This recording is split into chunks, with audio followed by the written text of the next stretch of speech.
Everyone, this is भावना। आप सभी का स्वागत है कॉलेज विद भावना में। तो कैसे हैं सभी? होपफुली सब अच्छे होंगे। डेट शीट आ गई है अब, तो 17 से आपके एग्ज़ाम हैं और कंटिन्यूसली है, एक एक दिन का आपका गैप है एग्ज़ाम के बीच में। तो रिवीजन स्टार्ट कर दीजिए। पढ़ा हुआ तो आपने पहले से सब कुछ है, सबकी तैयारी है, लेकिन बीच में एक एक दिन का गैप है, तो अपना रिवीजन करते रहें। तो हम आज करने वाले हैं पेडागोजी ऑफ बायोलॉजिकल साइंस, जो कि बहुत ज़्यादा डिमांड थी आपकी।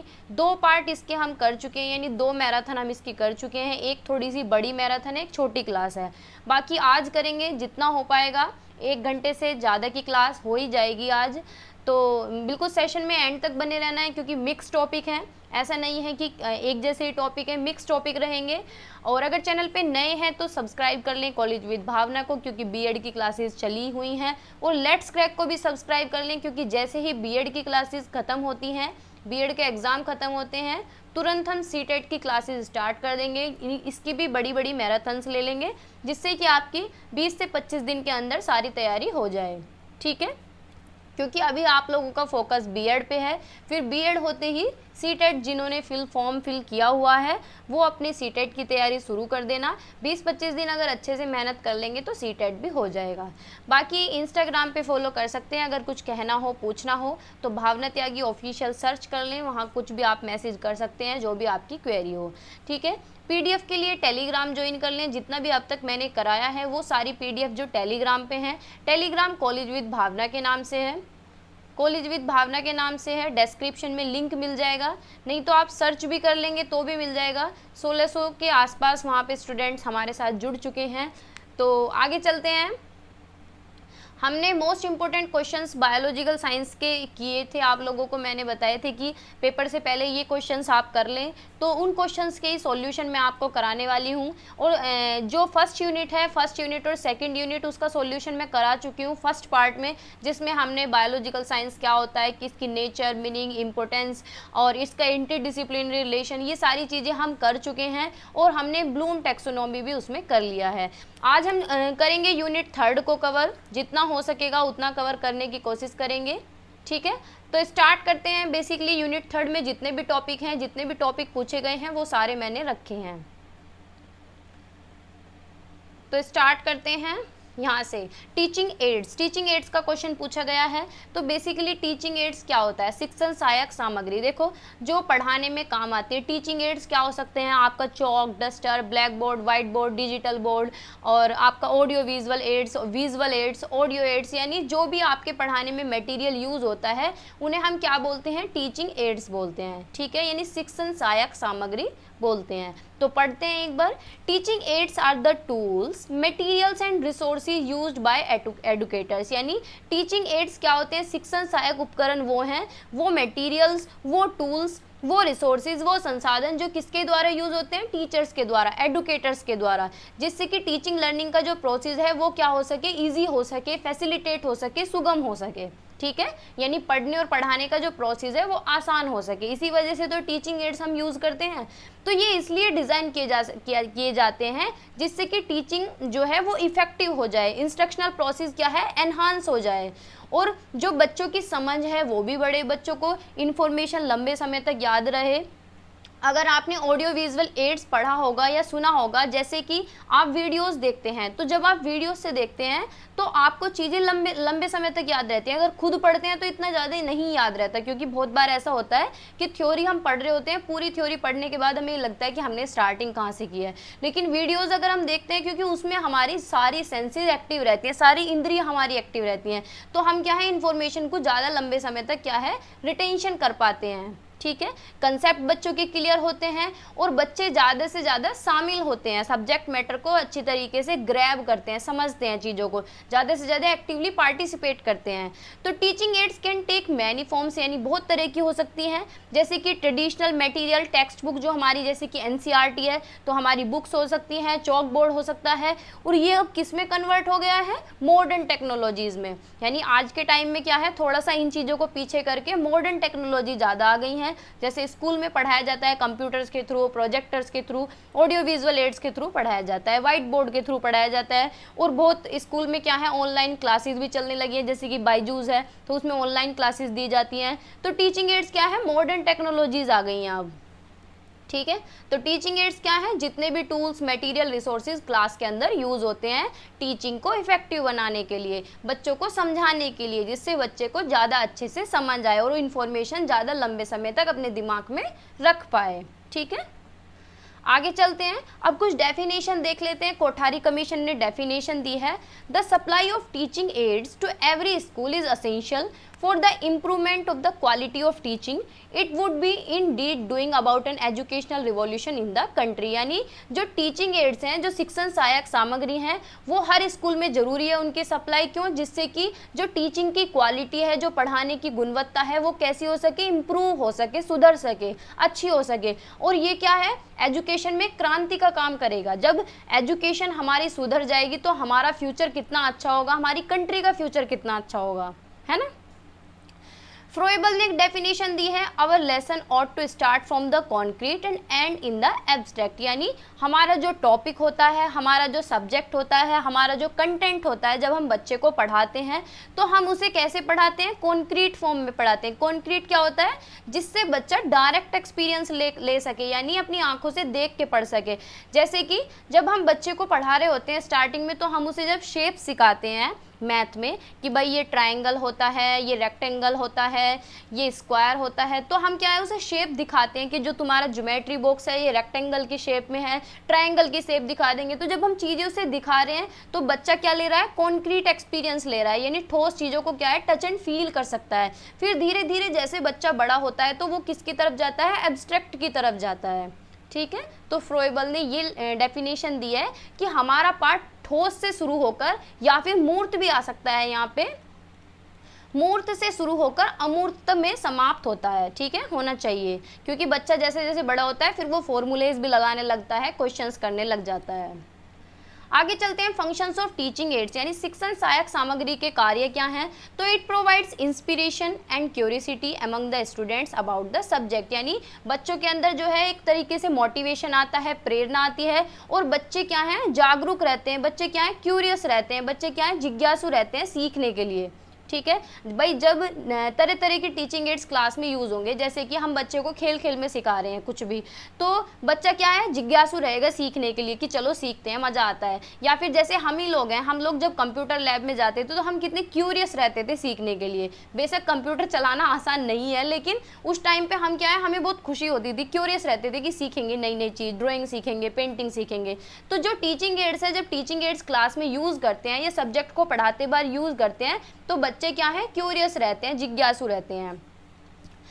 It provide the opportunity to the student to take part in different activities. ये बच्चों को मौके देते हैं कि बच्चे क्या है, अलग अलग एक्टिविटीज़ में पार्टिसिपेट कर सकें और सब्जेक्ट को इंटरेस्टिंग बनाया जा सके, यानी बच्चों को मज़ा आए पढ़ने में, सिंपल लगे और एंटरटेनिंग लगे, ऐसा लगे कि खेल खेल में हमने सीख लिया। तो ये किसकी वजह से होगा, टीचिंग एड्स की वजह से, शिक्षण सहायक सामग्री की वजह से। जो चैप्टर हार्ड लगते हैं, डिफ़िकल्ट पार्ट जो है उसे ईजी बनाया जा सके, ईजी बना के समझाया जा सके, बच्चों का इंटरेस्ट, बच्चों की रुचि विकसित की जा सके सब्जेक्ट के प्रति, और लेसन को क्या है, इम्प्रेसिव बनाया जा सके, यानी प्रभावशाली बनाया जा सके। ठीक है, classification of teaching add. Teaching ads को 3 तरीके से क्लासीफाई किया है। एक तो वो है ऑडियो एड्स, यानी जिसे बच्चा सुन के सीखता है। ठीक है, जैसे कि रेडियो है, टेप रिकॉर्डर है। पहले के टाइम पे क्या है, बहुत सारे एजुकेशनल शोज आते थे तो रेडियो पे सुन लिया करते थे, टेप रिकॉर्डर थी। लेकिन अब भी है, अब जैसे कि आजकल क्या है, यूट्यूब पे एक नया ऑप्शन भी आ गया है कि भाई आप ऑडियो भी सुन सकते हैं खाली। ठीक है, तो ऑडियो एड्स है जहाँ बच्चे सिर्फ सुन के सीख सकते हैं। विजुअल एड्स क्या होता है, जहाँ बच्चे सिर्फ देख के सीख सकते हैं, जैसे कि चार्ट होते हैं, क्लासरूम में चार्ट से सिखा रहे हैं, बच्चे को ABCD सिखानी है तो कैसे सिखाएंगे, चार्ट से सिखा सकते हैं, स्टिक लगा लगा कि A for apple, B for boy, तो चार्ट से सिखा सकते हैं। पिक्चर्स के थ्रू, मॉडल्स के through, epidiascope, micro projector, film strip, इनसे बच्चा क्या है, देख के सीख लेता है। तो उसकी कौन सी सेंसेज एक्टिव रहती है, विजुअल सेंसेज, यानी उसकी आईज। ठीक है, और जब बच्चा सुनता है तो उसकी कौन सी सेंस एक्टिव रहती है, ईयर, उसके कान एक्टिव रहते हैं भाई, है ना। थर्ड है audio visual aids. Audio visual ads यानी जिसमें बच्चा सुन भी सकता है, देख भी सकता है, जैसे कि वीडियो, आप लोग वीडियो देख रहे हैं तो आप सुन भी सकते हैं, देख भी सकते हैं। इसी तरीके से टेलीविज़न है, मोशन पिक्चर्स हैं, वीडियो फिल्म्स हैं, लिविंग ऑब्जेक्ट्स हैं, जिसमें हमारी ज़्यादातर जो इंद्रियां हैं, ज़्यादातर जो सेंसेस हैं वो क्या है, एक्टिव रहती हैं। ठीक है, तो वो होते हैं ऑडियो विजुअल एड्स, यानी दृश्य श्रव्य सामग्री। आगे चलें। There are several teaching aids used in biological science, यानी अगर बायो के लिए पूछा जाए, क्योंकि क्वेश्चन में बहुत बार पूछता है कि जो बायोलॉजिकल साइंस में या फिजिकल साइंस में कोई भी सब्जेक्ट हो उसमें पूछ सकता है कि कौन कौन से टीचिंग एड्स यूज होते हैं, तो हम अपने अकॉर्डिंग भी बता सकते हैं। देखो जैसे कि साइंस के स्टूडेंट्स हैं, अब बायो का पूछ रहा है तो बायो में माइक्रोस्कोप यूज होता है, मॉडल्स यूज होते हैं, डायग्राम्स यूज होते हैं, specimens, interactive software, multimedia presentation के थ्रू भी बायो पढ़ाई जाती है कि डायग्राम्स दिखाते हैं बहुत अच्छी तरह प्रोजेक्ट पे, चार्ट्स के थ्रू, ऑनलाइन रिसोर्सेज के थ्रू। तो ये बहुत सारे एड्स हैं जिनसे हम बायोलॉजी को पढ़ा सकते हैं। अगर क्वेश्चन जैसे डिटेल में पूछा जाता है तो इन्हीं की हम हेडिंग बना सकते हैं कि भाई माइक्रोस्कोप से क्या है, हम बैक्टीरिया, वायरसेस को देख सकते हैं, मॉडल्स के थ्रू हम पढ़ सकते हैं, जैसे कि हार्ट का डायग्राम है, मॉडल्स के थ्रू पढ़ सकते हैं, डायग्राम्स के थ्रू पढ़ते हैं हम, क्योंकि बायो में हम ज़्यादातर डायग्रामेटिक चीज़ें ही पढ़ते हैं, बहुत ज़्यादा डायग्राम्स होते हैं, स्पेसिमेंस, इंटरेक्टिव सॉफ्टवेयर्स के थ्रू पढ़ सकते हैं, मल्टीमीडिया प्रेजेंटेशन जैसे कि ओवरहेड प्रोजेक्टर है, चार्ट्स के थ्रू पढ़ सकते हैं, और ऑनलाइन संसाधन यानी ऑनलाइन रिसोर्सेज के थ्रू पढ़ सकते हैं। तो जो ये एड्स हैं, जितने भी ये संसाधन हैं, ये क्या करते हैं, हमारी समझ को बढ़ाते हैं, बच्चे की समझ को बढ़ाते हैं, बच्चे ज़्यादा से ज़्यादा शामिल होते हैं, और उन्हें किस तरीके का एक्सपीरियंस मिलता है, विजुअल भी मिलता है, यानी बच्चे देखते भी हैं, हैंड्स ऑन एक्सपीरियंस यानी खुद से भी करके सीखते हैं, जैसे कि लैब में ले जाया जाता है तो माइक्रोस्कोप खुद से चलाते हैं। और ये जो लर्निंग है वो कैसी होती है, इंटरेक्टिव होती है, ज़्यादा से ज़्यादा बच्चे का इंटरेक्शन होता है, अंतःक्रिया होती है। ठीक है। Audio visual ads make teaching and learning effective in biological science by, यानी क्वेश्चन के अंदर ये भी पूछा गया है कि ऑडियो विजुअल एड्स जो है ये कैसे इफेक्टिव बनाती है बायोलॉजी को, पढ़ने और पढ़ाने के दौरान कैसे इफेक्टिव हो जाती है। तो ये जब ऑडियो विजुअल एड्स यानी वीडियोस के थ्रू अगर हम बच्चे को पढ़ा रहे हैं तो उसे क्या है, एनहांसिंग कॉम्प्रिहेंशन, यानी चीज़ें क्या है, याद रहेंगी, उसकी समझ बढ़ेगी। कैसे, क्योंकि वो विजुअली चीज़ों को रिप्रेजेंट होते हुए देखेगा, ऑडिटरी एक्सप्लेनेशन को सुनेगा, तो उसकी क्या है, समझ विकसित होगी। जैसे कि आप लोग सुन रहे हैं, आप कुछ भी देखते हैं, वीडियोस देखते हैं, चाहे कोई भी एजुकेशनल वीडियोस कोई भी देखते हैं, तो आप क्या करते हैं, आपकी समझ विकसित होती है कि आप बना के भी लिख सकते हैं, क्योंकि आपके कानों में आवाज़ जाती है, आपको क्या है, ऑडिटरी एक्सप्लेनेशन सुनाई देता है, विजुअली रिप्रेजेंटेशन दिखाई देता है ना। Improve retention by combining visual and auditory stimuli, यानी बच्चों की जो रिटेंशन पावर है, जो याद करने की जो क्षमता है, दिमाग में स्टे करने की जो क्षमता है, वो भी बढ़ती है। किसकी वजह से, क्योंकि विजुअल और ऑडिटरी एक साथ कंबाइन होते हैं। ठीक है। एक्टिव लर्निंग को बढ़ावा मिलता है, यानी बच्चा सक्रिय तरीके से सीख पाता है और ज़्यादा से ज़्यादा शामिल होता है क्लास के अंदर। इसमें क्या है, हर तरीके के लर्निंग स्टाइल वाले बच्चे आ जाते हैं, यानी कुछ बच्चे देख के सीखते हैं, कुछ बच्चे सुन के सीखते हैं, कुछ बच्चे खेल खेल में सीखते हैं। तो हर तरीके के यानी विभिन्न शिक्षण शैलियों और प्राथमिकता को पूरा करना, यानी हर तरीके के बच्चे की प्राथमिकता दी जाती है, हर तरीके के बच्चे को क्या है, कैटर किया जाता है। Bridging the gap between theory and real world application, यानी पहले क्या था, बच्चे थ्योरी पढ़ ली बात खत्म, यानी बायो की एनसीईआरटी पढ़ ली बात खत्म, लेकिन जो उसके बीच में गैप रह जाता था, यानी थ्योरी के बाद क्या है, अब बच्चे अप्लाई भी करके देख सकते हैं, रियल वर्ल्ड एप्लीकेशन करके देख सकते हैं, यानी चीज़ों को अप्लाई करके प्रैक्टिकली सीख सकते हैं। Increasing students engagement, motivation and interest, यानी बच्चों में क्या है, व्यवस्था, प्रेरणा और रुचि को बढ़ाता है, यानी बच्चे ज़्यादा से ज़्यादा शामिल होते हैं, मोटिवेट होते हैं सीखने के लिए और उनकी रुचि भी विकसित होती है। ठीक है। Promote collaboration, discussion and peer to peer learning, यानी बच्चों के अंदर जो सहयोगात्मक है उसे भी बढ़ावा मिलता है, एक दूसरे को सहयोग करना सीखते हैं, डिस्कशन होता है स्टूडेंट्स के अंदर और एक दूसरे से भी सीखते हैं, दोस्त दोस्त जैसे कोई भी अपने फ्रेंड से सीख रहा है, पीयर टू पीयर लर्निंग होती है। ठीक है भाई, आगे चलते हैं। अब नेक्स्ट जो टॉपिक है टीचिंग मेथड्स, टीचिंग मेथड से भी क्वेश्चन पूछा गया है 3rd यूनिट में। तो टीचिंग मेथड क्या है, teaching method is a systematic way in which a teacher uses to transfer or receive or share information, यानी जो शिक्षण पद्धति है उससे टीचर क्या करता है, ये एक सिस्टमेटिक तरीका है जिससे टीचर पढ़ाता है, इन्फॉर्मेशन को ट्रांसफर करता है, रिसीव करता है, शेयर करता है। ठीक है। गोफरे ने एक डेफिनेशन दी है कि टीचिंग मेथड क्या है, प्रोसेस है नॉलेज को इम्पार्ट करने का, स्किल्स को इम्पार्ट करने का, किसके द्वारा, टीचर के द्वारा क्लासरूम में। ठीक है भाई, टीचर क्लासरूम में किस तरीके से पढ़ाता है, टीचिंग मेथड्स के थ्रू पढ़ाता है, नॉलेज को कैसे इम्पार्ट करता है, टीचिंग मेथड्स के थ्रू करता है। दो तरह के टीचिंग मेथड होते हैं, एक तो टीचर सेंटर्ड मेथड होता है यानी शिक्षक केंद्रित विधि, दूसरा होता है स्टूडेंट सेंटर्ड मेथड यानी टीचर सेंटर्ड मेथड वो होते हैं जिसमें टीचर का रोल एक्टिव रहता है, यानी टीचर एक तरीके से एक्टिव रोल निभाता है, ऑथोरिटेटिव स्टाइल टीचर का रहता है, तानाशाही वाला काम होता है, टीचर ही एक्टिव रोल निभाता है, एक्टिवली पार्टिसिपेट करता है, अगर कोई डिस्कशन कर रहा है तो भी टीचर करेगा, यानी बच्चे का इतना रोल नहीं होता। टीचर को केंद्र में रखा जाता है, टीचर को सेंटर में रखा जाता है, लेकिन स्टूडेंट सेंटर्ड के अंदर क्या होता है, बच्चे को केंद्र में रखा जाता है, बच्चे का एक्टिव रोल होता है, बच्चे एक्टिवली पार्टिसिपेट करते हैं, ज़्यादा से ज़्यादा बच्चे एंगेज होते हैं, बच्चे खुद करके सीखते हैं।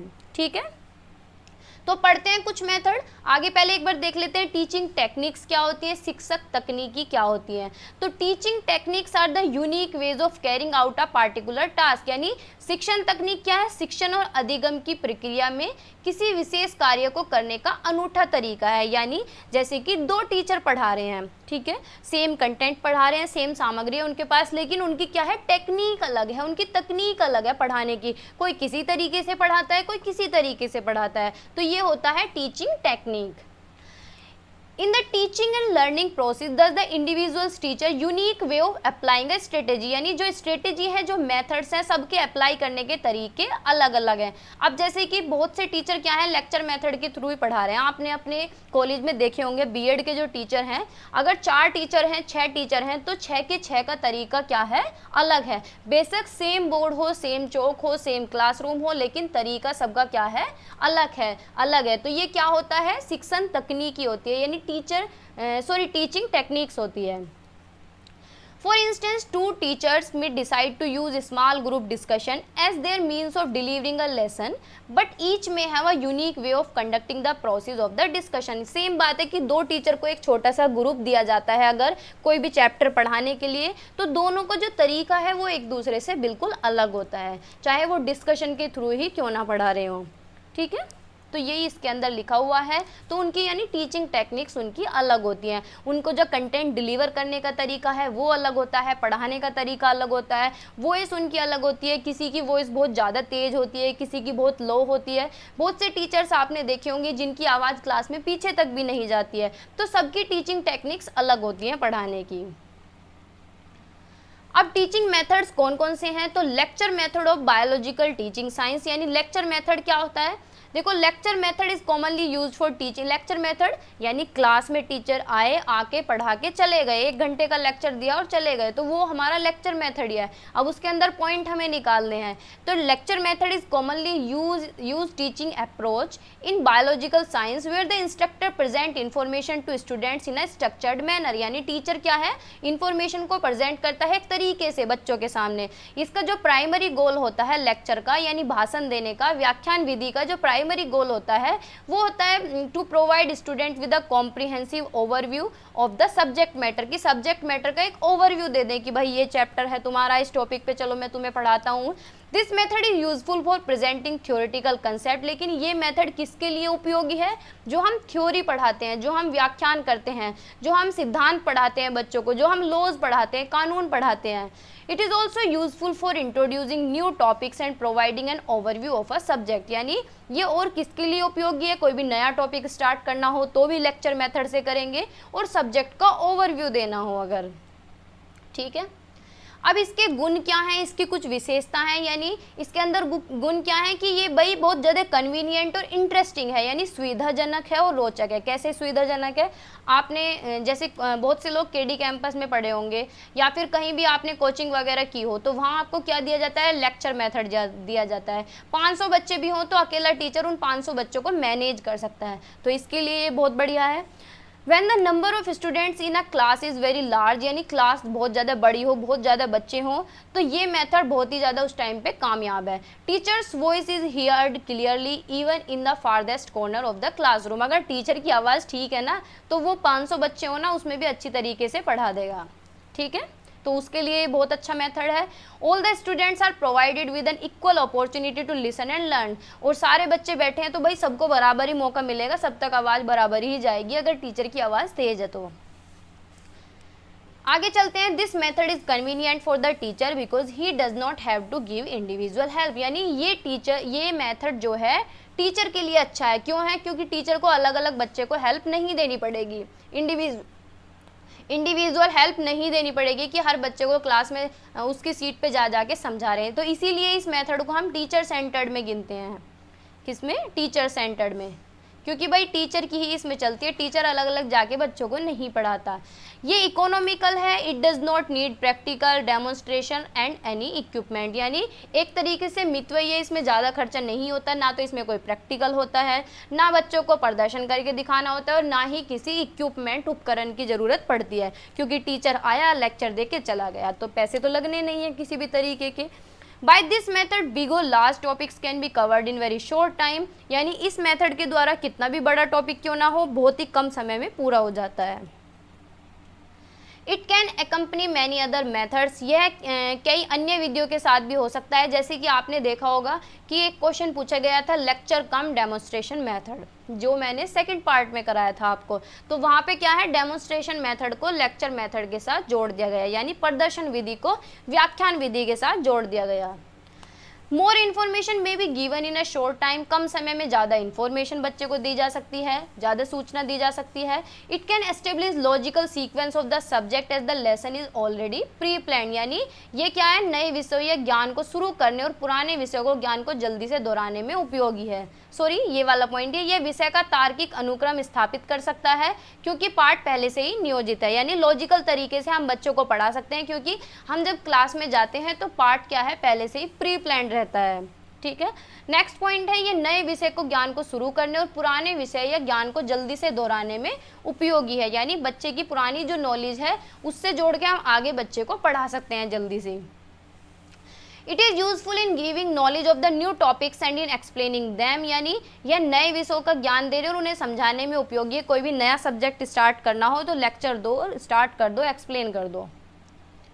अब इसके अवगुण क्या हैं? देखो, हर किसी में गुण होते हैं और अवगुण भी होते हैं। तो डीमेरिट क्या है कि भाई इसमें बच्चे क्या हैं, बिल्कुल मूक होके सुनते हैं, पैसिव होके सुनते हैं, निष्क्रिय होके सुनते हैं, क्योंकि टीचर तो लेक्चर दे रहा है, अब बच्चों को क्या आ रही है, जम्भाई आ रही है, आराम से नींद ले रहे हैं, है ना, होता है सभी के साथ।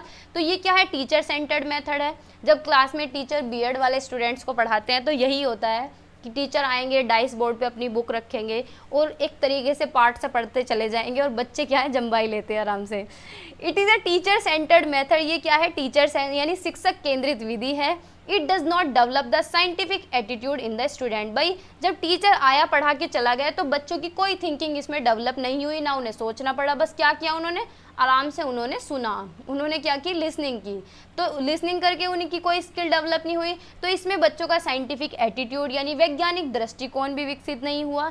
ये मेथड क्या है, ओरल और वर्बल मेथड है, जो कि छोटी क्लासेस के लिए तो बिल्कुल भी हेल्पफुल नहीं है। छोटे बच्चे कैसे सीखते हैं, खेल खेल में, प्रैक्टिकली सीखते हैं, तो उनके लिए तो बढ़िया बिल्कुल भी नहीं है। This method gives a false sense of satisfaction which is dangerous and harmful, यानी इसमें क्या है, एक झूठी संतुष्टि दी जाती है कि टीचर पूछता है बच्चों समझ आया, यस सर, हाँ जी, तो ये क्या है, बहुत ज़्यादा डेंजरस है और हार्मफुल है। ठीक है।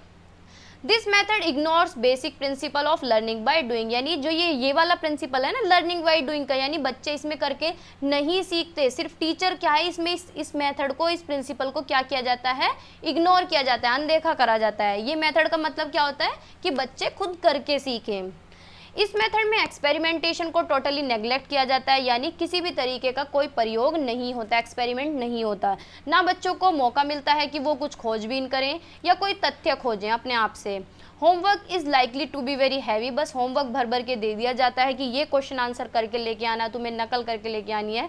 It does not impart efficiency in problem solving, यह समस्या समाधान में दक्षता प्रदान नहीं करता है, ना बच्चे प्रॉब्लम सोल्वर बनते हैं और ना ही बच्चों के अंदर तर्क करने की पावर डेवलप होती है। ठीक है, ना ही तर्क शक्ति विकसित होती है।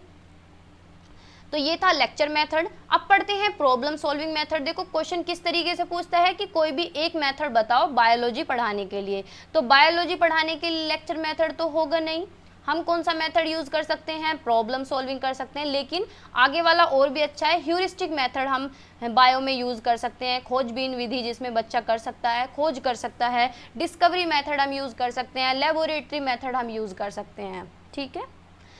अब है problem solving method. Problem solving method का क्वेश्चन भी अलग से पूछा गया है, तो पढ़ेंगे भाई। प्रॉब्लम सॉल्विंग मेथड यानी समस्या समाधान विधि, नाम से ही पता चल रहा है समस्या का समाधान करना। तो problem solving method involves presenting student with the real world problem, यानी कोई भी रियल वर्ल्ड प्रॉब्लम, अपनी दुनिया की प्रॉब्लम, अपनी वास्तविक यानी अपनी रियल लाइफ की कोई भी प्रॉब्लम हो उसे सोल्व करना, उसे प्रेजेंट करना, जिसके लिए क्या है साइंटिफिक प्रिंसिपल यूज करना पड़े सोल्व करने के लिए, यानी एक तरीके से हम सोल्व करेंगे। एक तो हमारे घर की प्रॉब्लम होती है कि भैया हमारे दिमाग में कुछ भी आया और ऐसे ही सोल्व कर दिया, लेकिन अब साइंस की प्रॉब्लम है उसे कैसे सोल्व करेंगे। अगर कोई रियल वर्ल्ड प्रॉब्लम भी है, जैसे कि पोल्यूशन की ही प्रॉब्लम है, तो हम उसे कैसे सोल्व करेंगे, साइंटिफिक तरीके से, है ना। The teacher provide guidance to the student as they work through the problem. और टीचर क्या करेगा, टाइम टू टाइम बच्चों को गाइडेंस देता रहेगा, उन्हें उनकी हेल्प करता रहेगा, जिससे कि वो प्रॉब्लम को सोल्व कर सकें। बच्चों को एनकरेज करेगा, प्रोत्साहित करेगा कि वो क्रिटिकली सोचें, यानी अलग अलग दिशा में सोचें, आलोचनात्मक सोचें और उस नॉलेज को अप्लाई करें। ठीक है, this method is useful for developing students problem solving skills, यानी ये मेथड इतना अच्छा है कि ये बच्चों के अंदर क्या विकसित करता है, समस्या समाधान कौशल विकसित करता है, और उनकी समझ भी बढ़ती है साइंटिफिक प्रिंसिपल्स को लेके, और टीम वर्क को भी बढ़ावा देता है। यानी अगर कोई भी हम समस्या का समाधान कर रहे हैं तो हम कैसे करेंगे, ग्रुप में करेंगे, 3-4 बच्चे एक साथ कर रहे हैं, तो क्या है, टीम वर्क को भी बढ़ावा देता है। कुछ डेफिनेशन देख लेते हैं। स्किनर ने डेफिनेशन दी है कि problem solving is the process of overcoming difficulties, यानी प्रॉब्लम सॉल्विंग क्या है, जो डिफिकल्टीज हैं, जो कठिनाई हैं, उन्हें कम करना। That hinders the achievement of goal, जो हमारे लक्ष्य में क्या करती हैं, बाधा उत्पन्न करती हैं, जो समस्या बाधा उत्पन्न करती हैं उन्हें सोल्व करना। ठीक है, जॉन डुई ने क्या कहा है कि problem solving is woven into the fabric of logical thinking, the problem determines the goal and the goal control the thinking process, यानी समस्या समाधान तार्किक सोच में ताने बाने में बुना जाता है, समस्या लक्ष्य निर्धारित करती है और लक्ष्य सोचने की प्रक्रिया को नियंत्रित करता है। ठीक है, अब इसके अंदर स्टेप्स कौन कौन से हैं, प्रॉब्लम सॉल्विंग यानी समस्या समाधान विधि के चरण कौन कौन से हैं। तो भाई कोई भी समस्या अगर तुम्हें हुई और तुम्हें उसे एक सिस्टमेटिक तरीके से सोल्व करना है, तो तुम क्या करोगे, पहले समस्या को देखोगे कि समस्या कैसी है, आइडेंटिफाई करोगे समस्या को, है ना, क्या करोगे, समस्या की पहचान करोगे। तो क्या है, the first steps in problem solving is identifying the problem that need to be solve, यानी भाई जो हम समस्या सोल्व करने जा रहे हैं उसे देखेंगे कि कैसी समस्या है। तो इसमें टीचर क्या है, बच्चों को कोई भी रियल वर्ल्ड प्रॉब्लम दे सकता है या कोई भी चैलेंज दे सकता है, जिससे बच्चे की आलोचनात्मक सोच को बढ़ावा मिलेगा और उन्हें ज़रूरत भी पड़ेगी कि वो अलग अलग तरीके से सोच पाएँ। ठीक है, और कोलाबोरेशन की भी ज़रूरत पड़ेगी, यानी सहयोग की भी ज़रूरत पड़ेगी। ठीक है, तो पहले क्या करेंगे, प्रॉब्लम की पहचान करेंगे, समस्या की पहचान करेंगे, फिर एनालाइज करेंगे प्रॉब्लम को। हमने समस्या की पहचान कर ली, फिर हम क्या करेंगे, एनालाइज करेंगे, determine its scope and underline causes, यानी ये समस्या उत्पन्न कहाँ से हुई उसे एनालाइज करेंगे। जैसे कि पोल्यूशन की ही समस्या है, टीचर ने कहा कि पोल्यूशन की समस्या को तुम्हें सोल्व करना है, तो बच्चे क्या करेंगे, पहले प्रॉब्लम को आइडेंटिफाई करेंगे कि भाई हमें प्रॉब्लम है क्या। तो प्रॉब्लम तो पता चल गई कि पोल्यूशन की प्रॉब्लम है, फिर उसे एनालाइज करेंगे कि पोल्यूशन किस वजह से हो रहा है, क्या कारण है। तो ये देखेंगे कि भाई हम भी गंदगी करते हैं, दूसरे भी गंदगी फैलाते हैं, गाड़ी से जा रहे हैं, सब पर्सनल गाड़ी पर्सनल व्हीकल यूज़ कर रहे हैं। तो हमने क्या करा, प्रॉब्लम को एनालाइज कर लिया, फिर उसके सॉल्यूशंस जनरेट करें, यानी समाधान उत्पन्न करना। फिर थर्ड क्या है, समाधान उत्पन्न करना। तो हमने एनालाइज कर ली, प्रॉब्लम देख ली, तो student should generate possible solutions, बहुत सारे सॉल्यूशंस वो सुझाएंगे। तो दिस स्टेप्स रिक्वायर क्रिएटिविटी, यानी इसके लिए बच्चों के अंदर रचनात्मकता होनी चाहिए और आलोचनात्मक सोच होनी चाहिए, तभी तो वो बताएंगे कि भाई ऐसे ऐसे सॉल्यूशन हो सकता है, सर ऐसे कर सकते हैं हम, सर हम कूड़ा बचा सकते हैं, कूड़े को रीयूज़ कर सकते हैं, कोई भी अपने घर से ये पन्नी गार्बेज जो है इन्हें हमें रोड पे नहीं फेंकना चाहिए, हम पर्सनल व्हीकल से ना जाके हम पब्लिक कन्वेंस यूज़ करें। तो इससे क्या है, बच्चे क्या है, बच्चों को क्रिएटिविटी लगानी पड़ेगी, अलग अलग तरीके से सॉल्यूशंस सुझाएंगे। फिर क्या करेंगे, सॉल्यूशंस को इवेल्युएट करेंगे, उनका मूल्यांकन करेंगे कि वो इफेक्टिव हैं या नहीं है, जो सॉल्यूशन सुझाए गए हैं वो इफेक्टिव हैं नहीं है, प्रैक्टिकेबिलिटी उनकी है नहीं है। ठीक है, फिर सेलेक्ट द बेस्ट सॉल्यूशन, सर्वोत्तम समाधान का चयन करेंगे। तो अंतिम चरण क्या है, सर्वोत्तम समाधान का चयन करना और उसे लागू करना। तो हम लास्ट में, जैसे कि मैं पॉल्यूशन का ही बता रही हूँ, तो लास्ट में हम क्या लागू करेंगे कि सब अपने घर में एक नियम बनाएंगे कि हम पर्सनल व्हीकल बहुत कम यूज़ करेंगे, ना के बराबर हम क्या है पब्लिक कन्वेंस से जाएंगे। तो इससे क्या होगा, पॉल्यूशन कम होगा। हम रोड पे कूड़ा नहीं फैलाएंगे, हम कहीं गंदगी नहीं फैलाएंगे, तो इससे क्या है पॉल्यूशन कम होगा। ठीक है, तो ये क्या है बेस्ट सॉल्यूशन है। आगे चलते हैं, अब इसके गुण क्या हैं। गुण है it serves as a preparation for adult life, यानी वयस्क जीवन के लिए एक तैयारी के रूप में कार्य करता है। यानी हमारी लाइफ इतनी बड़ी है तो आगे बहुत सारी प्रॉब्लम्स आएंगी, तो उसके लिए भी हम तैयार होते हैं कि हमारी ज़िंदगी में कोई भी समस्या आए तो हम उसे सोल्व कर सकें। ये बच्चे के अंदर आलोचनात्मक सोच को बढ़ावा देगा कि बच्चा अलग अलग दिशा में सोच सके। ये बच्चे को क्या है एक्टिव रेसिपिएंट बनाएगा नॉलेज का, यानी जिससे कि वो ज्ञान को सक्रिय तरीके से ले सकें। ये बच्चे के अंदर डेवलप करेगा tolerance and open mindedness. Open mindedness क्या होता है, खुले विचार, मुक्त बिल्कुल अंत, इस तरीके का खुले दिमाग उसके अंदर विकसित करेगा कि वो अलग अलग तरीके से सोच पाए, एक चीज़ के बहुत सारे सॉल्यूशन निकाल पाए। It helps for the easy assimilation of knowledge, यानी ये ज्ञान के समान आत्मसात के लिए मदद करेगा। एसिमुलेट करना, it helps to establish harmonious relation between teacher and pupil, और जो शिक्षक और बच्चे का जो रिलेशन है वो भी अच्छा होगा।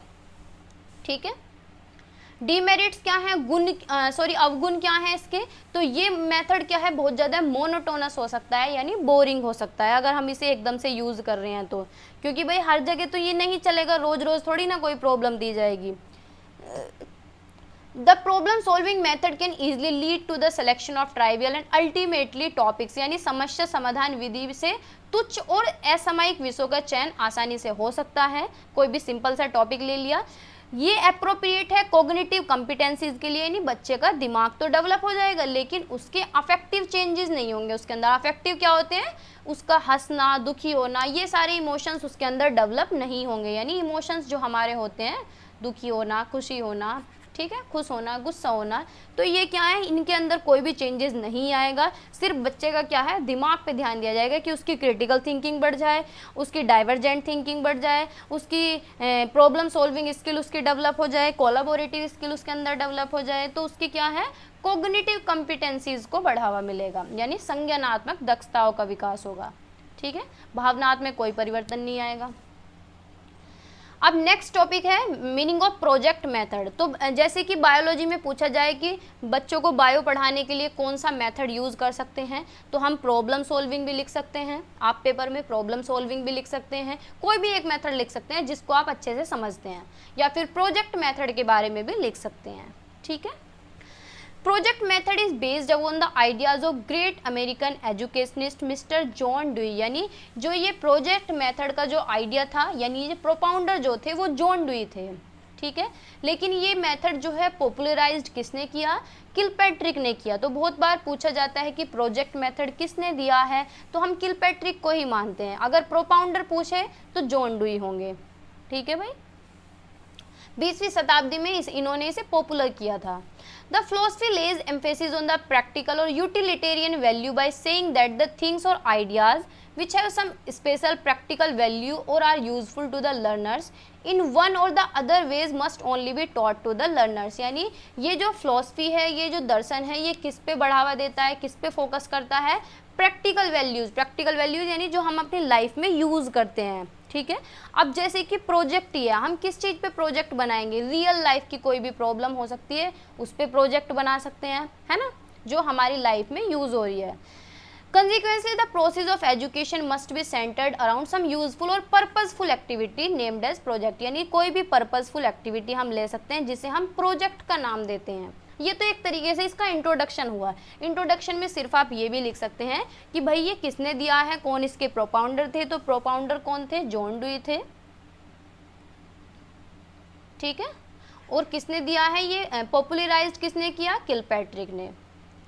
डेफिनेशन देख लीजिए, डेफिनेशन आप लिख सकते हैं एक दो। प्रोजेक्ट मेथड की सबसे ज़्यादा जो फेमस है वो किलपैट्रिक की है।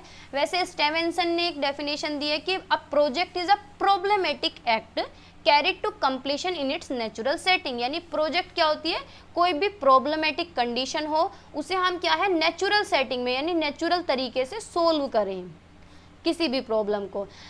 किलपैट्रिक ने कहा है कि project is a whole hearted purposeful activity proceeding in a social environment. यानी कोई भी पर्पसफुल एक्टिविटी हो हम उसे सोशल एनवायरनमेंट में सोल्व करें। बलार्ड ने एक डेफिनेशन दी है कि project is a bit of real life that has been imparted into school. यानी एक परियोजना वास्तविक जीवन का एक अंश है जिसे स्कूल में सिखाया जाता है। प्रोजेक्ट हम कहाँ से सीखते हैं, स्कूल से सीखते हैं, ठीक है। और किलपैट्रिक ने क्या कहा, एक परियोजना एक सामाजिक वातावरण में चलने वाली संपूर्ण उद्देश्यपूर्ण गतिविधियां यानी पर्पसफुल एक्टिविटी है। स्टीवेंसन एक परियोजना एक समस्याग्रस्त कार्य है जिसे उसकी प्राकृतिक सेटिंग में पूरा किया जाता है। यानी कोई भी समस्या उसे नेचुरल तरीके से सोल्व करना। स्टेप्स क्या है प्रोजेक्ट के अंदर, तो project method is a systematic learning method. यानी कोई भी प्रोजेक्ट हम बना रहे हैं तो एक सिस्टमेटिक तरीके से हम उसे बनाएंगे। तो इसके अंदर 6 स्टेप हैं। ऐसा नहीं है कि आपको ये याद ही करने हैं 6, ऐसा नहीं है, बिल्कुल फिक्स है कि आप अपने अकॉर्डिंग लिख सकते हैं, 4 लिख सकते हैं, 5 लिख सकते हैं, ठीक है। कि कोई भी सिचुएशन प्रोवाइड की गई बच्चों को, कोई भी सिचुएशन दी कि भाई तुम्हें बाढ़ के ऊपर प्रोजेक्ट बनाना है, तो बच्चे क्या करेंगे, कोई भी सिचुएशन उन्हें प्रोवाइड की जाएगी।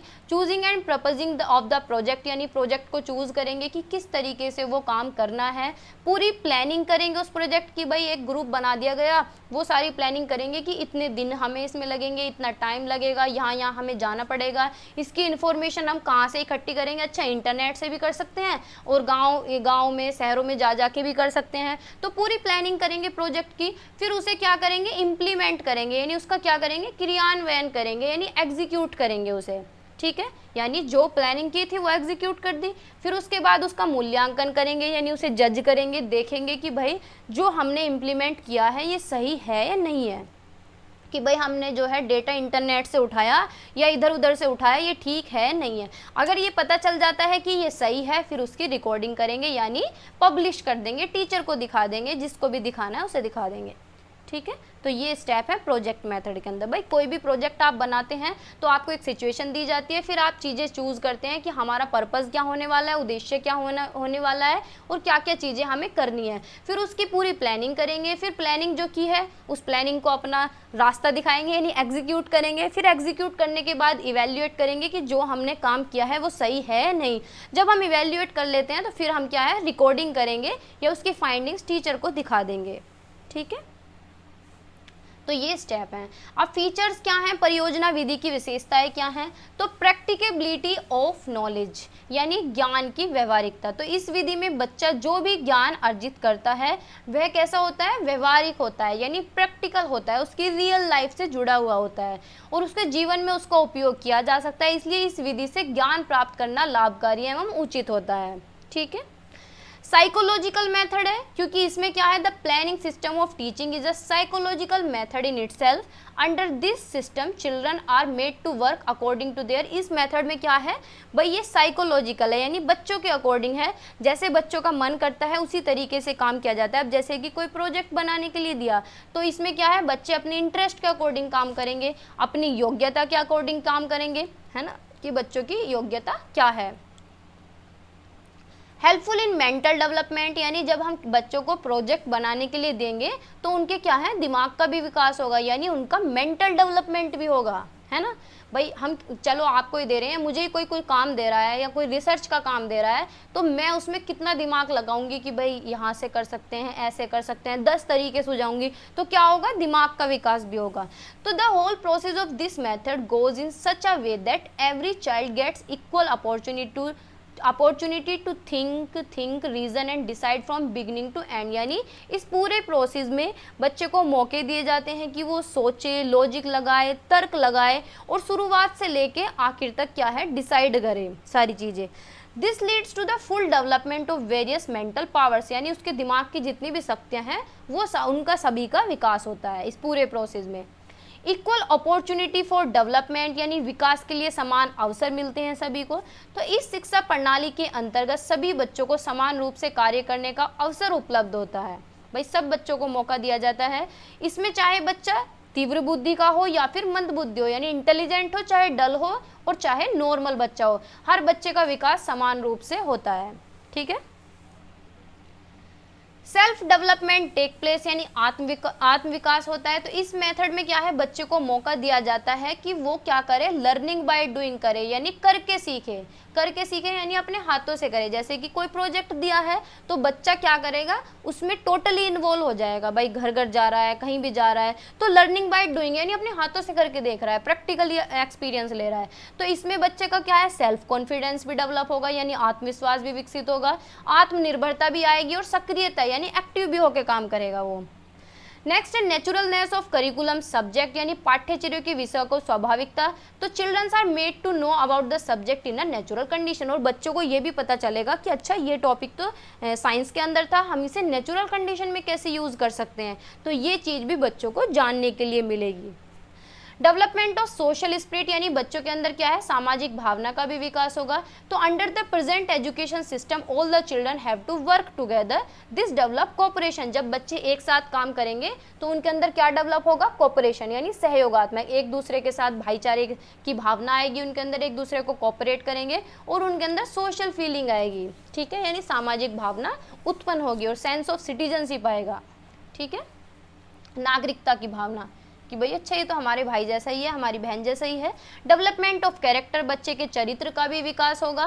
Relationship between home, school and society, यानी इसकी एक मेरिट ये भी है कि आज के प्रेजेंट सिस्टम में क्या है, जो टीचिंग है उसे इस तरीके से बनाया जाता है कि घर, स्कूल और सोसाइटी से वो क्या है, जुड़ी होती है। इंटरेस्टिंग सिस्टम फॉर चिल्ड्रन, बच्चों के लिए ये इंटरेस्टिंग भी है क्योंकि due to this quality children acquire knowledge, इसकी वजह से बच्चे क्या है, नॉलेज एक्वायर करते हैं बहुत ही ईजिली और सक्सेसफुली। ठीक है, जल्दी सी और सक्सेसफुली क्या है, नॉलेज को एक्वायर कर लेते हैं। अब इसके मेरिट्स देख लेते हैं, ये इसके फीचर्स थे। अब इसके गुण देख लेंगे कि क्या इसके अंदर प्लस पॉइंट है। तो ये बच्चों को फ्रीडम देता है कि भाई उन्हें कोई प्रेशर थोड़ी होता है कि तुम्हें यहीं से ही डेटा लेना है या तुम्हें प्रोजेक्ट इसी टॉपिक पे बनाना है। तो इसमें बच्चों को फ्रीडम रहती है, वो अपने खुद के एक्सपीरियंस से सीख सकते हैं। ठीक है, it is free from defect of the text book, इसमें कोई ऐसा नहीं है कि तुम्हें बुक से ही पढ़ना है, बुक की इसमें बिल्कुल छुट्टी रहती है ना। Natural method of acquiring knowledge, यानी एक प्राकृतिक तरीका है नॉलेज को गेन करने का, एक्वायर करने का। It gives training in social adjustment, यानी ये सामाजिक समायोजन का प्रशिक्षण देता है, यानी समाज में हमें कैसे एडजस्ट करना है। तो इसके लिए भी बच्चा ट्रेंड हो जाता है ना, क्योंकि टॉपिक ही उसका समाज से जुड़ा हुआ होता है। It gives training in democratic way of living, यानी किस तरीके से हमें लोकतांत्रिक तरीके से कैसे जीना है, कैसे हमें अपने राइट्स का पता चलाना है। It trains the children in problem solving, it help the teacher to understand his pupil, यानी टीचर को भी मौका मिलता है कि वो अपने बच्चे को आराम से समझ सके। अवगुण क्या है इसके, कि भाई अगर हम सारे सब्जेक्ट ही प्रोजेक्ट मेथड के थ्रू पढ़ाने लगें तो सिलेबस कंप्लीट नहीं होएगा, क्योंकि एक एक महीना 10-10 दिन एक टॉपिक पे लगेंगे, तो ऐसे तो सालों में जाके सिलेबस कंप्लीट होगा। कम महत्व को अधिक महत्व दिए जाने की संभावना है, यानी possibility of giving more importance to less, जिसे कम महत्व दिया जाना चाहिए उसे ज़्यादा दिया जाता है। जैसे कि बाढ़ का ही टॉपिक है तो बायो में ये इस तरीके के टॉपिक, पोल्यूशन हुआ, अर्थक्वेक, ये लास्ट में आते हैं, तो इन्हें कम इंपॉर्टेंस दी जाती है, तो इसी को हम ज़्यादा दे रहे हैं। इट में लीड टू अनसिस्टमेटिक लर्निंग, यानी अव्यवस्थित शिक्षण हो सकता है कि भाई सिस्टम तो कुछ है नहीं, एक टॉपिक में 10-10, 15-15 दिन चल रहे हैं, है ना। और बच्चों को क्या है, एकाधिकार हो सकता है, यानी मोनोपोलाइजेशन भी हो सकता है कि बच्चों को ही राइट हो रहा है। ये स्कूल का जो पूरा सिस्टम है उसे भी डिस्टर्ब करेगा, और टीचर्स का भी लोड बढ़ जाएगा काम का, कि टीचर्स को प्रोजेक्ट भी कराने और सिलेबस भी टाइम पे कंप्लीट कराना। और ये थोड़ा सा एक्सपेंसिव भी होता है क्योंकि खर्चा भी लगेगा इसके अंदर, जब प्रोजेक्ट बच्चे मिलके बनाएंगे तो, है ना। अब नेक्स्ट है ह्यूरिस्टिक मेथड ऑफ टीचिंग, यानी शिक्षण की अनुमानी पद्धति। अनुमानी यानी खोजबीन करना। तो ये जो मेथड है बेसिकली इसे हम रिसर्च मेथड भी बोलते हैं। क्या बोलते हैं, रिसर्च मेथड, यानी खोजबीन विधि। ठीक है, इसमें बच्चा क्या है, सेल्फ लर्निंग करता है, तो सेल्फ लर्निंग मेथड भी इसे हम बोलते हैं, यानी खुद से सीखना, स्वयं सीखना। ठीक है, इसमें क्या है, ये एक तरीके से जो ह्यूरिस्टिक वर्ड है ये कहाँ से, ग्रीक भाषा से लिया गया है। ग्रीक भाषा से लिया गया है। ग्रीक भाषा के किससे लिया गया है, टू डिस्कवर वर्ड से। यानी खोज करना, ठीक है। तो इसे हम रिसर्च मेथड भी कहते हैं। डिस्कवरी इसके अंदर होती है, सेल्फ लर्निंग मेथड भी इसे हम बोलते हैं। दिया किसने है? आर्मस्ट्रॉन्ग ने दिया है, ठीक है। पूरा नाम है हेनरी एडवर्ड आर्मस्ट्रॉन्ग। तो आपसे वेरी शॉर्ट में ये पूछा जाता है कि ह्यूरिस्टिक मेथड किसने दिया है? तो आर्मस्ट्रॉन्ग ने दिया है। पूरा नाम है इनका हेनरी एडवर्ड आर्मस्ट्रॉन्ग, ठीक है। तो स्टार्ट करते हैं, रफ कर देती हूँ एक बार। चलो, तो heuristic method of teaching is an instructional approach that emphasizes the use of problem solving and discovery based learning as well as experience based learning to facilitate students learning। यानी heuristic method of teaching यानी शिक्षण की अनुमानी पद्धति एक निर्देशात्मक दृष्टिकोण है, यानी निर्देश दिया जाता है जिसमें बच्चे क्या है, सीखते हैं समस्या का समाधान करना। खोज आधारित शिक्षण इसमें होता है, यानी खोजबीन करना, और साथ के साथ क्या है, अनुभव आधारित शिक्षण भी होता है, यानी बच्चे क्या है, एक्सपीरियंस भी गेन करते हैं। तो heuristic basically means that method और process that help in problem solving, self learning और डिस्कवरी। यानी किस पे बेस्ड है? प्रॉब्लम सॉल्विंग पे यानी समस्या समाधान पे, सेल्फ लर्निंग पे यानी स्वयं सीखने पे, और डिस्कवरी यानी खोज करने में इससे मदद मिलती है, ठीक है। Heuristic teaching approach means the teacher act as more than an instructor or encouraging student to explore concept, ideas and problems। यानी इस विधि में क्या है, अनुमानी शिक्षण दृष्टिकोण का अर्थ है कि शिक्षक एक क्या है, प्रशिक्षण से कहीं अधिक कार्य करता है। यानी टीचर कैसे वर्क करता है, एक इंस्ट्रक्टर की तरह, यानी टाइम टू टाइम इंस्ट्रक्शन देना कि ऐसे खोज करनी है, ऐसे तुम्हें रिसर्च करनी है, और बच्चों को एनकरेज करता है, प्रोत्साहित करता है कि वो ज़्यादा से ज़्यादा क्या है, एक्सप्लोर कर सकें, अन्वेषण कर सकें किसी भी कंसेप्ट को, किसी भी आइडिया को, किसी भी प्रॉब्लम को। Teacher poses open ended questions, encourage students participation and guide student towards the result. यानी इसमें टीचर क्या करता है, बच्चों के अंदर ये चीज़ें डेवलप करता है कि वो ओपन एंडेड सोच सकें, यानी मुक्त अंत प्रश्न कर सकें, इस तरीके के क्वेश्चन से डेवलप कर सकें, और बच्चों को एनकरेज करता है कि वो ज़्यादा से ज़्यादा पार्टिसिपेट कर सकें। और पार्टिसिपेट भी कैसे, एक्टिवली पार्टिसिपेट, यानी सक्रिय भागीदारी अपनी निभा सकें। और बच्चों को गाइड करता है जिससे कि उनका रिजल्ट भी अच्छा आ सके, टाइम टू टाइम उन्हें मार्गदर्शन देता है। अब इसका ऑब्जेक्टिव क्या है, यानी objective of heuristic method of teaching, यानी शिक्षण की अनुमानी पद्धति का उद्देश्य क्या है। तो बच्चों को एनकरेज करना कि बच्चे क्या है, इंडिपेंडेंट लर्नर बने, कि भाई वे अपने आप सीख सकें, स्वतंत्र विद्यार्थी बने, किसी पे निर्भर ना रहें, और उनकी क्या है, आलोचनात्मक सोच भी डेवलप हो सके। तो इसलिए टीचर उन्हें क्या करता है, एनकरेज करता है। तो एक तो उद्देश्य ये हो गया। दूसरा फोकस किस चीज़ पे होता है कि emphasize the learning process rather than just gaining knowledge. यानी टीचर का उद्देश्य ये रहता है कि बच्चे को रटवाना नहीं है कि बस सीधी नॉलेज ले ली, उसे क्या करना है, लर्निंग प्रोसेस वो सीख सके, पूरी प्रक्रिया सीख सके, ठीक है। एप्लीकेबिलिटी यानी suitable for various subject areas, यानी प्रयोज्य क्या है, विभिन्न विषय क्षेत्रों के लिए उपयुक्त है, यानी और सब्जेक्ट के लिए भी अच्छा है ये। इफेक्टिवनेस क्या है, इसकी प्रभावशीलता क्या है, particularly effective in fields requiring problem solve, यानी इस तरीके के फील्ड के लिए बहुत बढ़िया है, जैसे कि साइंस का फील्ड है। इसमें बच्चे के अंदर कैसी सोच चाहिए, प्रॉब्लम सॉल्विंग, यानी समस्याओं का समाधान कर सके, क्रिटिकली सोच सके, अलग अलग तरीके से सोच सके, और कुछ नया सोच सके, कुछ इनोवेटिव कर सके। तो ऐसी सोच किसके लिए चाहिए, साइंस के अंदर चाहिए, ठीक है।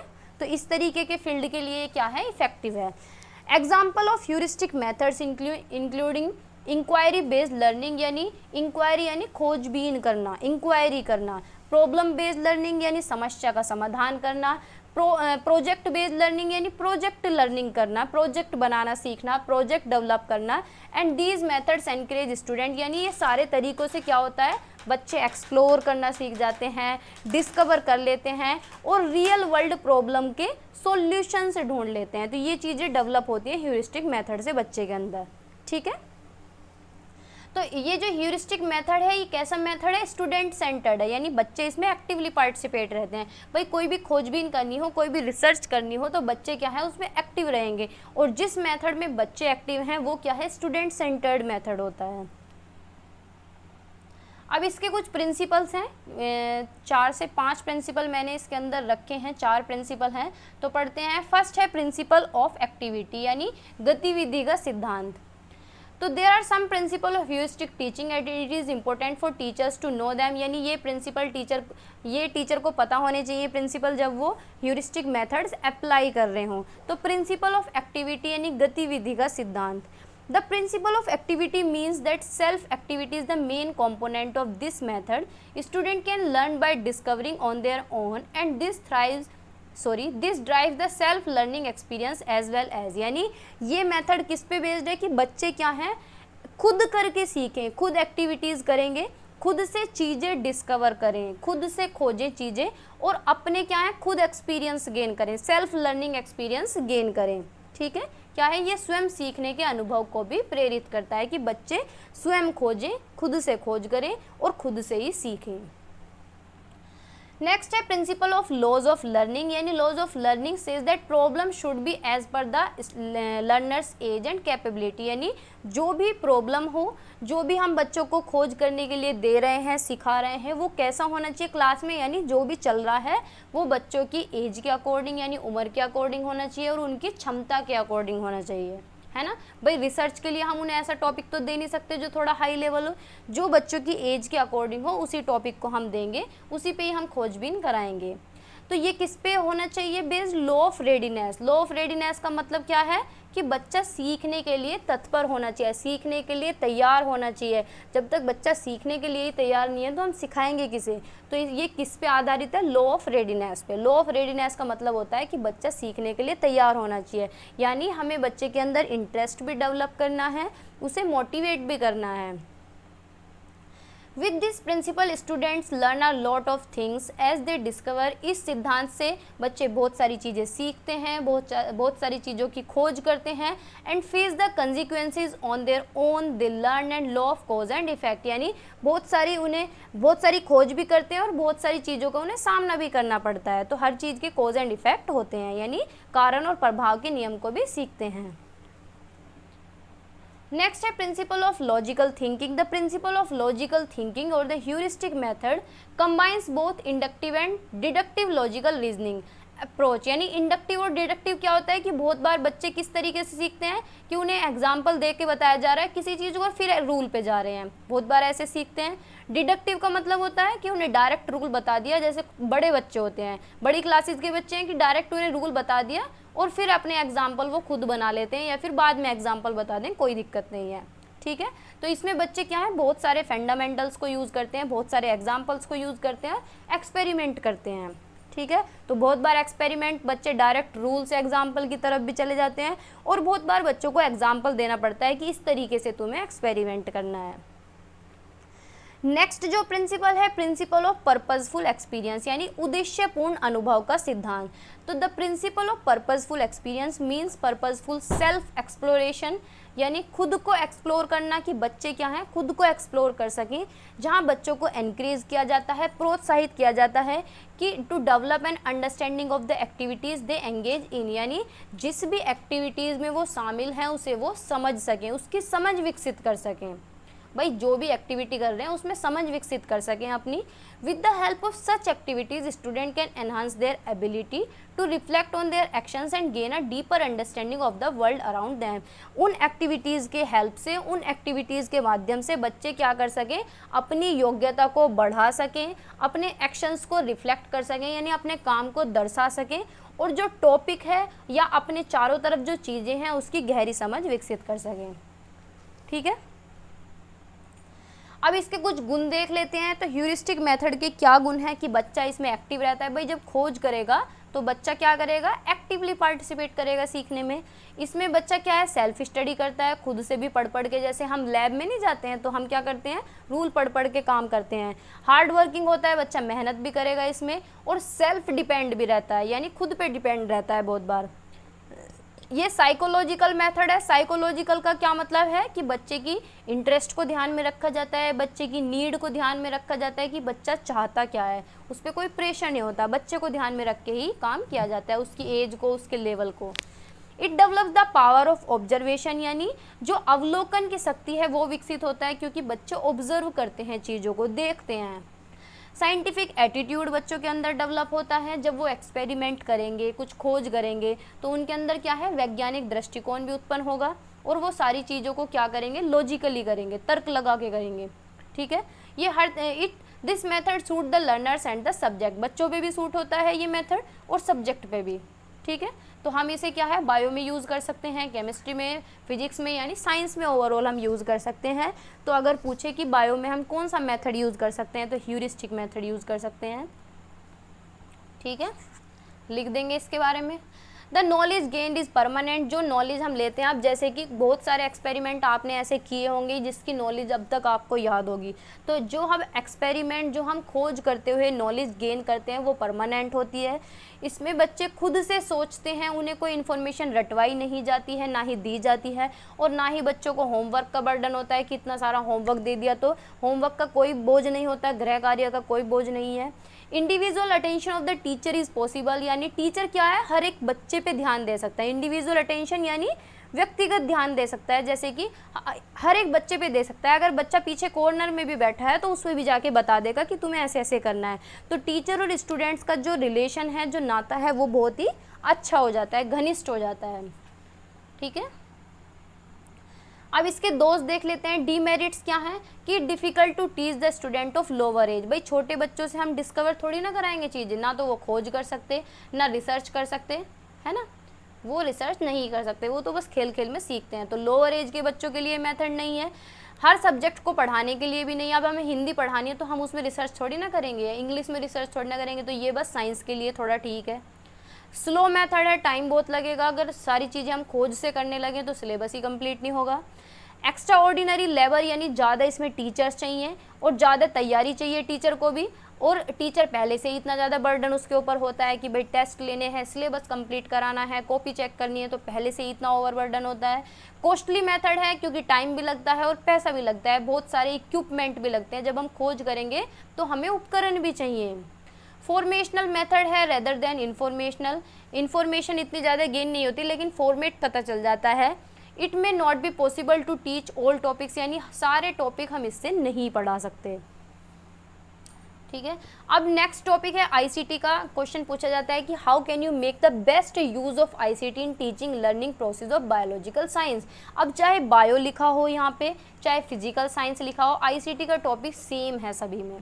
ठीक है, तो अगर आप एक सब्जेक्ट पढ़ते हैं तो दूसरा सब्जेक्ट आपका तैयार हो जाता है, यानी जैसे इस सब्जेक्ट में जो टॉपिक हैं, अगर ये सेम फिजिकल साइंस में पूछे जाएं तो आप वहाँ भी सेम लिख सकते हैं बिल्कुल। ठीक है, बस बायो की जगह फिजिक्स लिख देना, और अगर फिजिक्स का है बायो का है तो फिजिक्स की जगह बायो लिख देना। ठीक है, तो आईसीटी का टॉपिक पढ़ेंगे कि क्या उसके यूज़ हैं, क्या एग्जाम्पल हैं और क्या आईसीटी होता है। तो हम जब भी कोई टॉपिक स्टार्ट करते हैं तो पहले उसके बारे में लिखेंगे। अब ऐसा नहीं है इस टॉपिक में पूछा गया है कि यूज़ बताने हैं आईसीटी के, तो हम डायरेक्ट यूज़ थोड़ी ना लिखेंगे, हम पहले क्या लिखेंगे, आईसीटी के बारे में लिखेंगे। आईसीटी होता क्या है, आईसीटी क्या है, फुल फॉर्म भी पूछ लेता है, इंफॉर्मेशन एंड कम्युनिकेशन टेक्नोलॉजी, यानी सूचना और संचार प्रौद्योगिक। ठीक है, refers to the use of technology by ICT information and communication technology, यानी इंफॉर्मेशन देना और कम्युनिकेशन करना टेक्नोलॉजी के माध्यम से।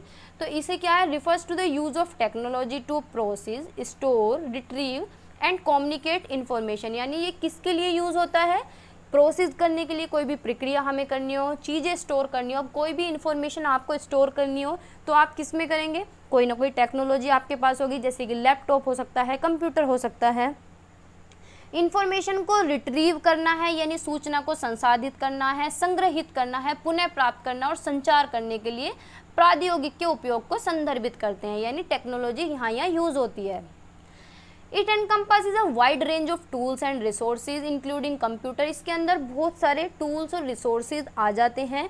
कौन कौन से संसाधन इसके अंदर आ जाते हैं, कंप्यूटर है, सॉफ्टवेयर है, यानी जो हमारे फ़ोन के अंदर ऐप यूज़ होते हैं, इंटरनेट है, जो हम इंटरनेट वाईफाई यूज़ करते हैं, मोबाइल डिवाइसेस हैं जो हमारे स्मार्टफोन हैं, और मल्टीमीडिया है जैसे कि डिजिटल बोर्ड हो गया, प्रोजेक्टर हो गया। तो आईसीटी क्या है, हमारी लाइफ में भी यूज़ होता है, जैसे कि एजुकेशन के फील्ड में यूज़ होता है, बिजनेस में यूज़ होता है, हेल्थ सेक्टर में यूज़ होता है, एंटरटेनमेंट में यूज़ होता है और कम्युनिकेशन में यूज़ होता है। ठीक है, यानी संचार में। हिंदी में भी पढ़ूँ क्या, कि भाई व्यवसाय में यूज़ होता है, स्वास्थ्य देखभाल में, मनोरंजन में और संचार में यूज़ होता है। तो आईसीटी क्या कर रहा है, हमारे जीने को बदल रहा है। अब जैसे कि पहले, अब से 100 साल पहले अगर देखा जाए तो उस टाइम पे किसी के घर में वॉशिंग मशीन नहीं थी, लेकिन आज के टाइम में क्या है, टेक्नोलॉजी इतनी फास्ट है कि सबके घर में वॉशिंग मशीन है। उस टाइम पे कंप्यूटर लैपटॉप नहीं हुआ करते थे, अब से 100 साल पहले।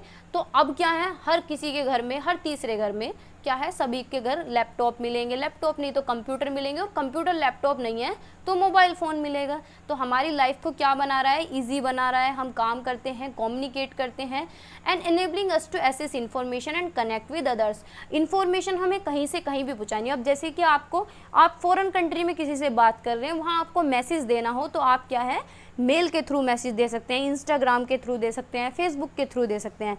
तो आप क्या कर सकते हैं, इन्फॉर्मेशन यानी सूचना इधर से उधर पहुंचा सकते हैं और कहीं भी कनेक्ट कर सकते हैं बहुत ही आराम से और एफिशिएंटली।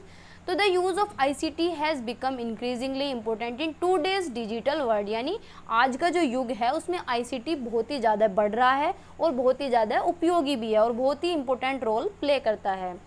और फ्यूचर में तो पता नहीं और क्या क्या चीज़ें आ जाएंगी। ठीक है, तो इसका स्कोप देखेंगे, इसका स्कोप जो है बहुत ही वास्ट है, यानी बहुत ज़्यादा है, व्यापक है। इसका जो दायरा है वो बहुत ज़्यादा विशाल है। इसके अंदर शिक्षा आ जाती है, एरिया जो है, स्वास्थ्य आ जाता है, व्यवसाय, मनोरंजन और संचार जैसे विभिन्न क्षेत्र इसके अंदर शामिल हैं।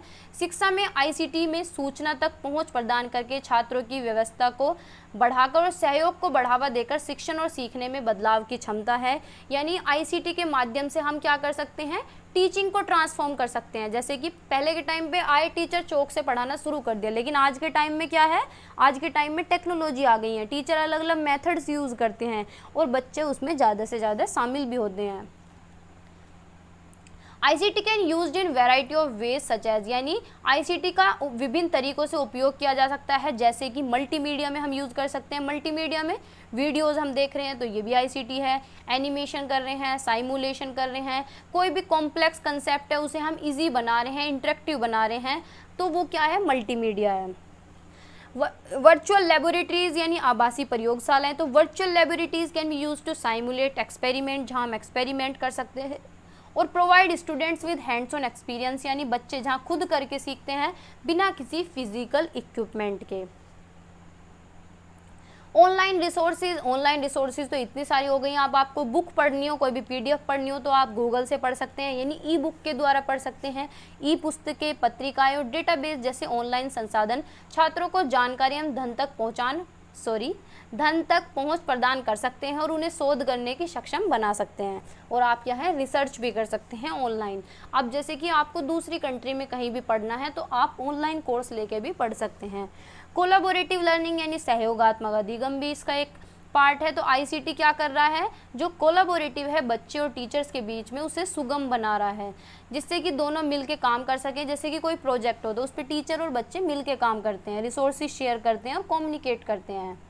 अब ये अप्लाई कहाँ हो रहा है, तो भाई एजुकेशन में हो रहा है। एजुकेशन में ई लर्निंग में हो रहा है, वर्चुअल क्लासरूम में हो रहा है, ऑनलाइन क्लासरूम में, digital online text book, Hindi में भी सेम है, वर्ड इंग्लिश में भी, educational software, simulations, remote learning. Remote learning क्या होता है, दूर दराज कोई किसी भी गाँव में बैठा हो, कोई बिहार बैठा हो, कोई अहमदाबाद बैठा हो, कोई बेंगलोर बैठा है, कहीं भी दूर दूर से बैठे हैं तो दूर से भी हम देख सकते हैं। एजुकेशन में वीडियोज़ देख सकते हैं, वीडियो कॉन्फ्रेंसिंग कर सकते हैं, जूम पे मीटिंग कर सकते हैं। बिजनेस और इंडस्ट्री में यूज़ हो सकता है कम्युनिकेशन और कोलैबोरेशन के लिए। रिमोट वर्क में किसी भी गांव में हमें दूर मीटिंग करनी हो तो हम उसमें कर सकते हैं। कस्टमर रिलेशनशिप मैनेजमेंट सिस्टम में यूज़ हो सकता है। एंटरप्राइज रिसोर्स प्लानिंग सॉफ्टवेयर में यूज़ हो सकता है। डेटा एनालिटिक्स और बिजनेस इंटेलिजेंस में हो सकता है। और एआई में यूज़ होता है। एनालिटिकल इंटेलिजेंस में ई कॉमर्स और ऑनलाइन ट्रांजेक्शन जैसे कि भारत पे है और पेटीएम है, तो इनमें हम क्या यूज़ करते हैं, टेक्नोलॉजी के माध्यम से तो कर रहे हैं, पैसे इधर से उधर पहुंचा रहे हैं। Health care, electronic health record हम दे सकते हैं। टेलीमेडिसिन और रिमोट पेशेंट मॉनिटरिंग। अब रिमोट पेशेंट मॉनिटरिंग क्या होता है कि भाई कोई किसी गांव में बैठा हो और वहाँ डॉक्टर की सुविधा ना हो तो डॉक्टर के नंबर पे कॉल करें, ऑनलाइन अपना बुक करें अपॉइंटमेंट और अपने आप को दिखाएं कि भाई मुझे ये बीमारी है। मेडिकल इमेजिंग एंड डायग्नोस्टिक हम इससे कर सकते हैं टेक्नोलॉजी के माध्यम से। हेल्थ इंफॉर्मेशन सिस्टम में भी बहुत बदलाव आया है। रिसर्च और डेटा एनालिसिस में भी बहुत बदलाव आया है आईसीटी की वजह से।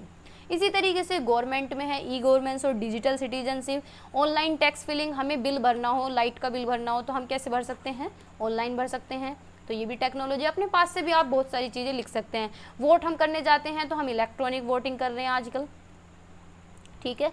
अब आगे आगे घर से भी वोट हुआ करेंगी, घर से भी बैठ के कर सकते हैं। Data driven policy making, cyber security और डेटा प्रोटेक्शन। अब इसकी स्ट्रेंथ क्या है, यानी इसकी ताकत क्या है, तो एफिशिएंसी और प्रोडक्टिविटी को ये बढ़ा रहा है, दक्षता और उत्पादकता को बढ़ा रहा है, टाइम सेव कर रहा है लोगों का। अब जैसे कि पहले पहले फ़ोन वोन तो थे नहीं, अब किसी का कुछ भी पता लेना हो, किसी के बारे में इंफॉर्मेशन जाननी हो तो उनके आसपास ही जाना पड़ता था, लेकिन आजकल क्या है, वीडियो कॉल है, फ़ोन, मतलब बहुत सारी चीज़ें क्या है ईजी हो गई हैं, तो इससे टाइम भी बचता है। Streamline process enhance productivity and effectiveness, real time data exchange हो रहा है जिससे कि हम डिसीजन भी ईजिली ले सकते हैं। कम्युनिकेशन और कोलैबोरेशन होता है, फेसबुक, यूट्यूब, इंस्टा के द्वारा वीडियो कॉल होती है, मैसेजेस होते हैं। Collaborative tools promote team work and knowledge sharing. Virtual meetings होती हैं, यानी कहीं भी दूर बैठ के हम मीटिंग कर सकते हैं। इन्फॉर्मेशन एक्सेस और रिट्रीवल, यानी सूचना कहीं भी हमें पहुँचानी हो दूसरे देश में तो भी हम आराम से पहुँचा सकते हैं। कहीं भी हमें बुक पढ़नी हो बैठ के तो हम गूगल से बुक उठा के पढ़ सकते हैं, ऑनलाइन कोर्सेज़ के थ्रू पढ़ सकते हैं और ज़्यादा अपनी लर्निंग को बढ़ा सकते हैं। डेटा स्टोर कर सकते हैं और मैनेज कर सकते हैं, ठीक है।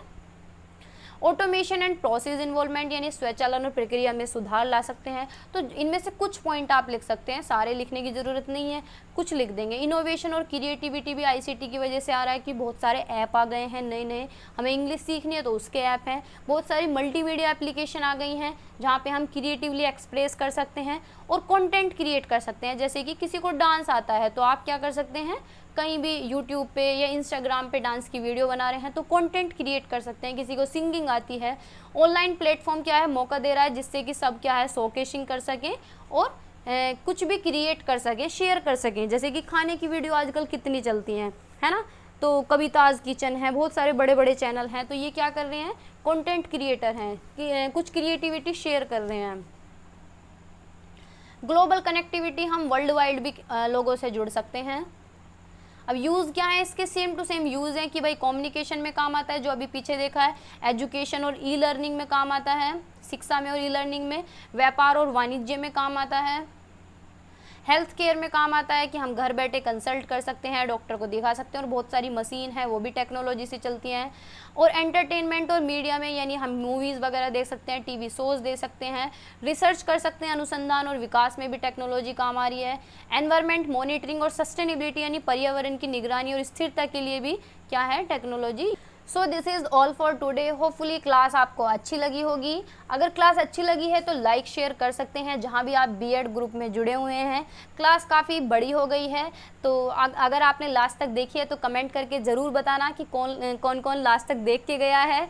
तो बाय बाय, टेक केयर, पढ़ते रहिए और मुस्कुराते रहिए। और अगर चैनल पे नए हैं तो सब्सक्राइब करके ही जाएं और बेल आइकन को भी ऑन कर लें जिससे कि आगे पीछे अगर टाइमिंग पे वीडियोज़ आएँ तो आपके पास तक पहुँच जाएँ, ठीक है।